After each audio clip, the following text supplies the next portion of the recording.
اس کی وجہ سے بہت سارے لوگ زخمی ہوئے ہیں اور امارات کو خاص طور پر بہت زیادہ نقصان پہنچا ہے۔ امریکن بیسز کو بھی بہت سارے ایرانی ڈرون اور میزائل ہٹ کرنے میں کامیاب ہوئے ہیں اور جس کی وجہ سے امریکن بیسز کو بھی خاطر خواہ نقصان پہنچا ہے۔ اس وقت ایرانی میڈیا یہ کلیم کر رہا ہے کہ ایران کے حملوں کی وجہ سے اس وقت اب تک سینکڑوں جو فوجی ہیں، امریکن فوجی ہیں، وہ اب تک ہلاک ہو چکے ہیں، جبکہ امریکہ نے ابھی تک اس بات کی نہ کوئی تصدیق کی ہے اور نہ ہی کوئی تردید کیا ہے، جبکہ یہ دیکھا جا رہا ہے کہ یہ جنگ آہستہ آہستہ عالمی ہوتی جا رہی ہے، یہ جنگ آہستہ آہستہ ورلڈ وار کی شکل اختیار کرتی جا رہی ہے، یہ جنگ آہستہ آہستہ وسیع ہوتی جا رہی ہے۔ ایرانی سپریم لیڈر کے انتقال کے فوراً بعد یہ خبریں گردش کرنا شروع ہو گئی کہ اب ایران اپنے گھٹنوں پر آ جائے گا، اب ایران یہ جنگ ہار جائے گا، اب ایران امریکہ کے آگے سرنڈر کر دے گا، لیکن بالکل بھی ایسا نہیں ہوا۔ ایران کے سینئر کمانڈرز اور ایران کے سپریم لیڈر کی شہادت کے باوجود بھی ایران نے اپنے گھٹنے نہیں ٹیکے، بلکہ اب سے کچھ دیر قبل ایران نے اپنے نئے سپریم لیڈر کا اعلان کر دیا ہے۔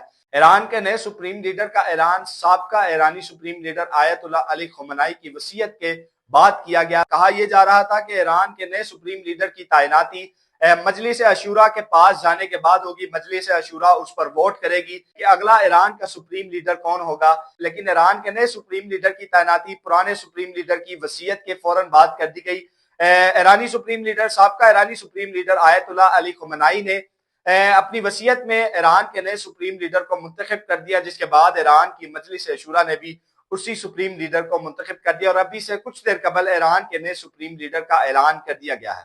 اگر میں آپ کو سابقہ ایرانی سپریم لیڈر آیت اللہ علی خمینائی شہید کی آپ کو میں کچھ بیک گراؤنڈ بتاؤں کہ آخر وہ تھے کون، تو 1989 میں آیت اللہ خمینائی کے انتقال کے بعد ایران کے دوسرے سپریم لیڈر منتخب ہوئے آیت اللہ علی خمینائی۔ انتخابات کے وقت انہیں مجلس خبرگان نے ایران کا اعلیٰ ترین سیاسی اور دینی رہنما تسلیم کیا تھا۔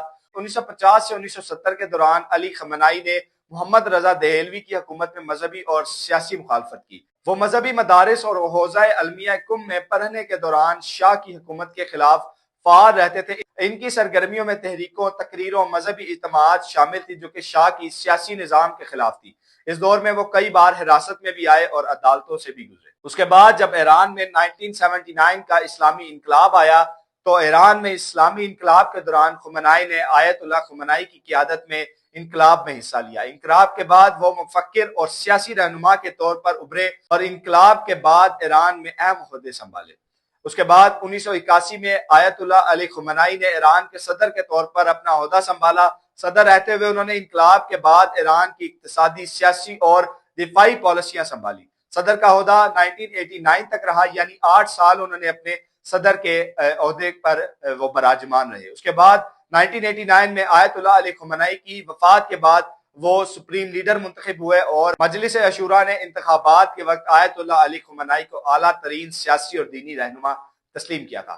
ایک اور خبر شامل کرتے ہیں اس وقت پاکستان سے، جہاں پر کراچی میں امریکی قونصلیٹ کے باہر جو احتجاج چل رہا تھا وہ مظاہرین امریکن قونصلیٹ کے اندر داخل ہونے میں کامیاب ہو گئے اور امریکن قونصل کو آگ لگا دی گئی۔ بہت ساری ویڈیوز اس وقت منظر عام پر آنا شروع ہو گئی ہیں۔ آپ بھی اسکرین پر اس وقت وہ ویڈیوز دیکھ رہے ہوں گے جہاں پر امریکن قونصلیٹ کے اندر لوگ داخل ہو گئے، ان کے ہاتھ میں ڈنڈے، لاٹھیاں موجود تھی اور انہوں نے امریکن قونصلیٹ کے اندر داخل ہوتے ہی امریکن قونصل کو آگ لگا دی۔ کراچی کے امریکن قونصل کا یہ واقعہ ہے پر مظاہرین ایران کے حق میں مظاہرہ کر رہے تھے اور امریکہ کے خلاف یہ مظاہرہ جاری تھا جب امریکن قونصل کے اندر جو لوگ تھے، جو مظاہرین تھے، وہ اندر داخل ہونے میں کامیاب ہو گئے۔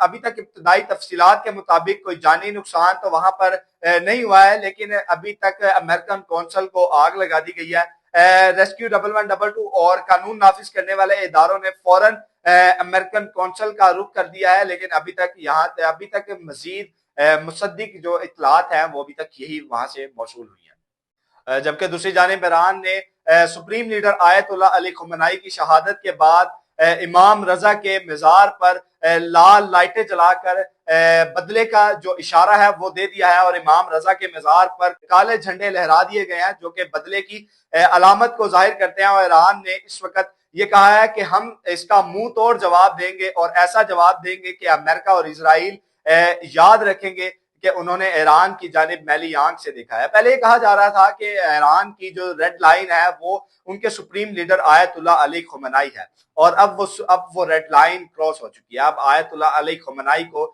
شہید کر دیا گیا ہے, جبکہ امریکہ اور اسرائیل ابھی بھی اپنے حملوں سے باز نہیں آ رہے ہیں. تو اب دیکھنا یہ باقی ہے کہ کیا ایران سپر پاور امریکہ کو ٹکر دے پائے گا, کیا ایران اپنا بدلہ لے پائے گا. انہی کچھ سوالات کے ساتھ اپنے ہوسٹ ملک زمان شاہین کو دیجیے گا اجازت. انشاءاللہ اگلے ولاگ میں ملاقات ہوگی, تب تک کے لیے اللہ کے امان.